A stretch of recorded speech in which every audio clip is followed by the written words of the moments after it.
Hello and welcome to PC Error Detective. In this video, we will show you how to show this PC on desktop in Windows 10, so you can easily access your system files anytime. Step 1. Right-click on an empty space on the desktop.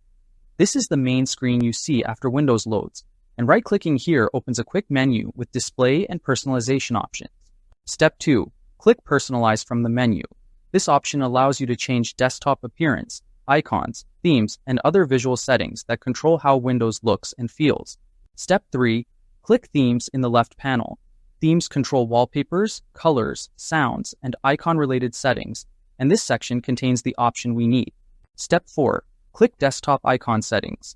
This option opens a small window where you can choose which system icons appear directly on your desktop. Step 5. Check the box next to this PC. Enabling this option makes the This PC icon visible, giving you fast access to drives, folders, and connected devices. Step 6. Click Apply to save the change.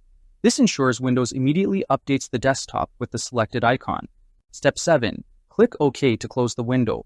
Once confirmed, the This PC icon will now appear on your Windows 10 desktop.